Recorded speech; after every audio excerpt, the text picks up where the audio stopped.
Bye ఏంది bye అంత కష్టపడి అన్నింట్ల నుంచి మంచు విష్ణు మొత్తం శ్రమల్లా పెట్టి సినిమా తీసే ఎవడో ఎత్తుకుపోయినాడు అంటే ఆర్టిస్ట్ కు. ఏముంది ఇందులో? దరిద్రం ఏడైనా ఉండదు, గుడ్డ సుట్టే తిరుగుతున్నట్టు పాపం మంచు విష్ణు నాకు బానే జరిగింది. దరిద్రం ఏడైనా ఉండదు, గుడ్డ సుట్టే తిరుగుతున్నట్టు పాపం మంచు విష్ణు నాకు బానే జరిగింది.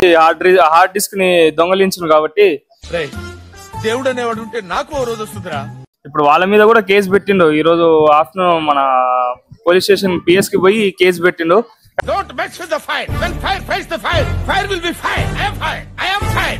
కానీ ఇట్లా చేయడం తప్పే, నేను కాదంటలేను.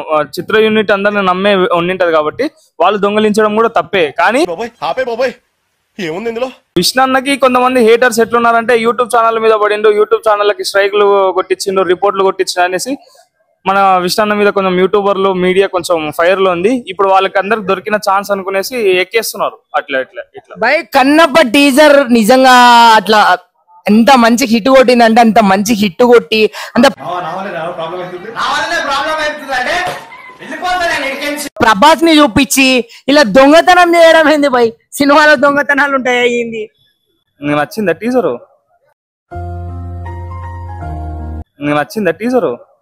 నచ్చిందంటే ప్రభాస్ అని ఉన్నాడు కాబట్టి ఆ మాట చెప్పాలి. నచ్చిందంటే ప్రభాస్ అని ఉన్నాడు కాబట్టి ఆ మాట చెప్పాలి అన్న. టీజర్ కూడా ఆడికాడికి ఉంది. దాంట్లో ఉండే విఎఫ్ఎక్స్ లో అవన్నీ చాలా చేంజ్ చేసుకొని ముందుకు వస్తేనే బాగుంటుండే. వాళ్ళకి వాళ్ళ సినిమా యూనిట్ కూడా తెలుసు సినిమా అంత క్లారిటీగా విఎఫ్ఎక్స్ పని ఇంకా చాలా ఉందనేసి వాళ్ళకి తెలుసు కాబట్టి డిలే చేసుకుంటూ ఉన్నారు. ఖచ్చితంగా ప్రభాస్ అన్న ఉన్నందుకైనా సరే ఖచ్చితంగా అది ఒక 1000 కోట్లు కొట్టాలని మనం మనస్ఫూర్తిగా కోరుకున్నాం.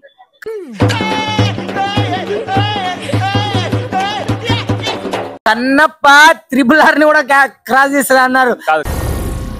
ఏం మాట్లాడుతున్నావురా? నరాలు కట్ అయిపోయింది. RRR కాదు మొత్తం వరల్డ్ లో మొత్తం ఇదే తోపు సినిమా అని మన మంచు విష్ణు అన్నాడు. ఏమో లాస్ట్ కి హార్డ్ డిస్క్ ఎత్తుకుపోయినారు. సరే తరలే, ఎన్నెన్నో అనుకుంటాం, అన్ని జరుగుతాయి ఏమిటి? లాస్ట్ కి హార్డ్ డిస్క్ ఎత్తుకుపోయినారు. ఏంది అట్లా అంటే కనీసం మంచు విష్ణు అన్న ఇట్లా అంటే నమ్మినప్పుడు ఇట్లా వాళ్ళ సినిమా యూనిట్ వాళ్ళే లోపల ఉండేసి ఆ హార్డ్ డిస్క్ ని ఎత్తుకోవడం అనేది అయితే చాలా బాధాకరమైన విషయం. ఎందుకంటే మంచు విష్ణు అన్న ఆశలన్నీ అమ్మి ఒక స్క్రిప్ట్ తయారు చేసుకొని పెద్ద క్యాష్ ని పెట్టేసుకొని మంచి సినిమాని తీద్దాం అనుకునేసి డబ్బునంతా ఇన్వెస్ట్ చేసుకున్నాడు. ఇప్పుడు ఏం జరుగుతుందో చూడాలను. ప్రభాస్ లాంటి గొప్ప బాహుబలి ఆయన రికార్డు మన ప్రపంచంలో తెలియని వారంటూ లేరు. సో అంత మంచి ప్రభాస్ దాంట్లో క్యారెక్టర్ చేయడం అసలు చాలా సెన్సేషనల్ మ్యాటర్ ఇదైతే. సో ఎన్నో కోట్లు వస్తాయని ఆశపడినటువంటి మన మంచు విష్ణు ఇలా దొంగతనం ఆర్టిస్ట్ ఎంత కష్టమైన చిన్న చిప్పులు ఉంటది అంటారు మామ, అంత కష్టం చిన్న చిప్పులో పెట్టుకున్నారు. ఆ చిప్పు ఎవడో లేపుకుపోయినాడు.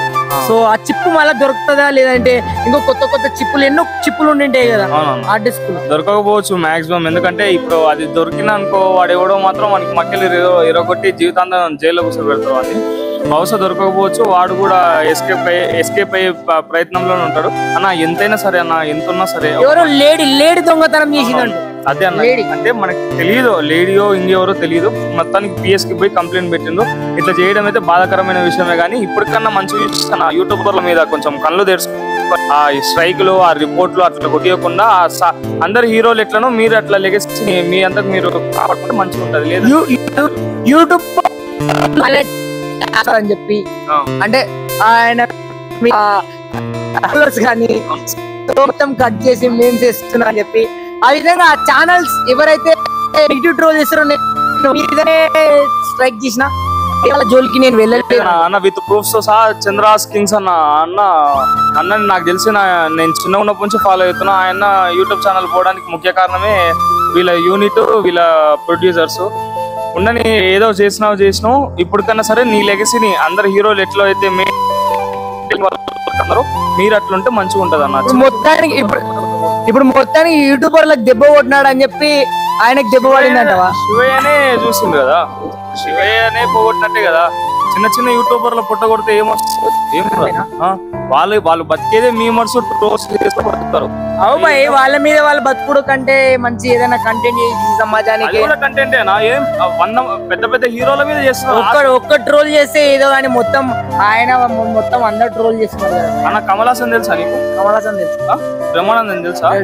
మీమ్ గాడ్ ఎవరు తెలియని వాళ్ళు? మీమ్ గాడ్ ఎవరు? బ్రహ్మానందం. మరి బ్రహ్మానందాన్ని మీమ్ గాడ్ గా పెట్టి మీమర్స్ క్రియేట్ చేసుకొని బ్రహ్మానందం క్యారెక్టర్ ఎప్పుడు కామెడీ బ్రో. ఆయన మీమర్ గా పెట్టడంలో తప్పేం లేదు. కామెడీ అయినా సరే ఒక యాక్టర్ గా తనకి ఇప్పుడు అదేది పద్మభూషణ్ అవార్డు వచ్చింది. ఎంత పెద్ద అవార్డు తీసుకున్నాడు. మొత్తానికి మంచి విషయం తప్పు చేసినాడు అంటావు అంతే. అన్న చిన్న చిన్న యూట్యూబర్ల మీద పుట్టగొట్టడం అయితే నాకు నచ్చలేదు అన్న. ఓ చిన్న యూట్యూబర్లను ఇట్లా పుట్టగొట్టినందుకు నీ ఆర్టిస్ట్ కు పోయింది అంటున్నాడు సెన్సేషన్ అంతే.